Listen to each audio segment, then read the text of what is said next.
Good morning, everybody. It is Friday, October 24th. We are looking at a possibility for severe weather the next 2 days with a slight risk today and also a slight risk tomorrow. We have a 5% tornado risk also today. We also have Tropical Storm Melissa, soon to be Hurricane Melissa, that may cause a major impact to Jamaica as a major high-end Cat 4 to Cat 5 hurricane. I'm going to break down what you guys can expect for the next couple days. Here is the day 1 Spc Outlook for today. You can see we do have a slight 2 to 5 risk for severe weather in Texas. We also have a marginal risk that stretches up into some of central Oklahoma. We also say we do have a 5% tornado risk in southern to central Texas, and also in northern Texas and southern Oklahoma we have a 2% tornado risk. We also have a 15% damaging wind risk that stretches from southern Texas to northern Texas, and a 5% that stretches up into central Oklahoma. Same with our hail risk, basically the exact same. Our day 2 outlook, we also have a 2 to 5 slight risk. This includes for areas in eastern Texas and also in Louisiana. We also have a 5% tornado risk tomorrow, with a 2% stretching into eastern Texas, and then a 5% stretching from Louisiana to super far eastern Texas. And even a tiny bit of Mississippi is in this tornado risk. We also have a 15% damaging wind risk. This includes eastern Texas and Louisiana and Mississippi. Same with our hail risk. This hail risk is mainly for Texas, with a 15% damaging hail risk in Texas. Let's break down what the models are showing. Here is the latest ARRR model run. You can see, if you go to the reflectivity, basically our future radar, you see some storms start up in the afternoon hours in Oklahoma, and some supercells start to fire in Texas, in northern Texas and southern Texas.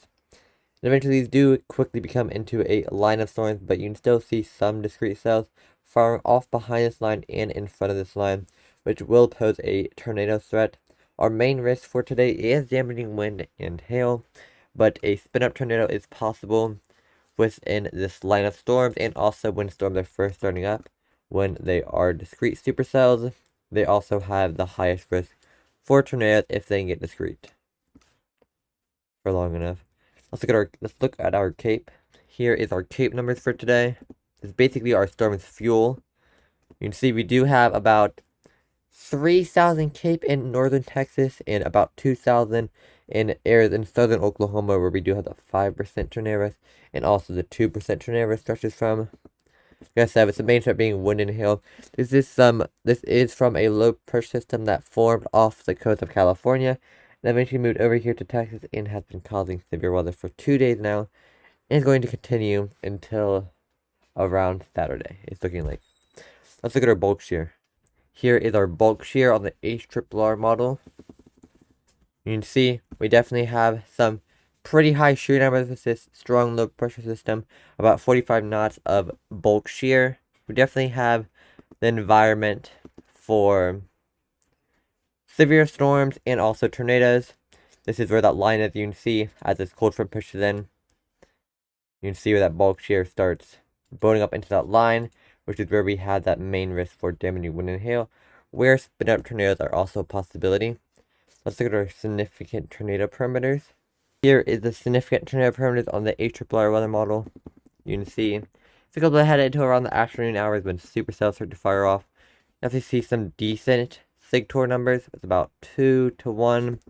And eventually, as we go through, right before they become a long line of storms, we do get some more discrete cells down here in southern Texas with 3 SIGTOR, which is definitely some pretty high significant tornado parameter numbers. We definitely are watching. I will not be able to stream today. I think I'm going to my little brother's birthday party today, so I won't be able to be doing live coverage. But I will be able to put this forecast video for you guys.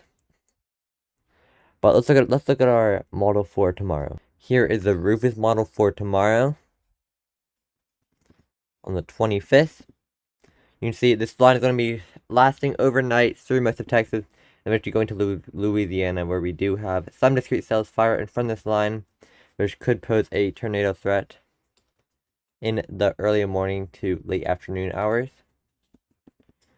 Then eventually becomes a long QoS threat. You can also see, if you look back here in Texas and eastern Texas, where we have that 2% tornado risk, we have some discrete cells fire behind this line, which could definitely pose a decent tornado risk, main threat being wind and hail, which is why we have that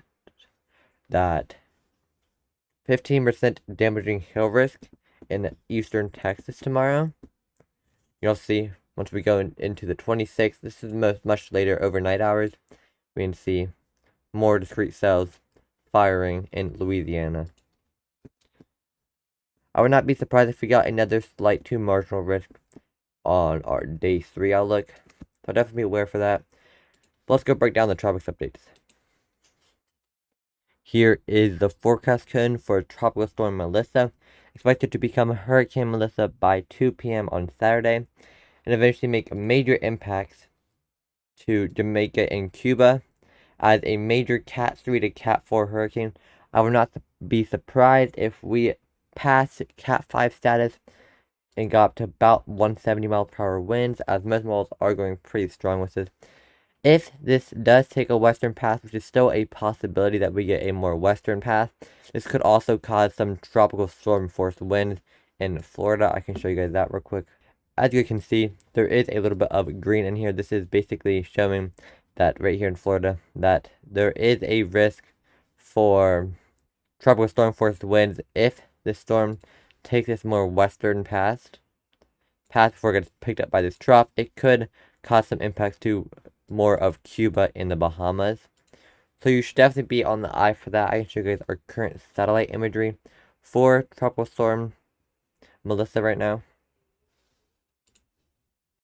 This is what Tropical Storm Melissa looks like right now. It's looking like it's trying to develop a center low pressure on this cell right here.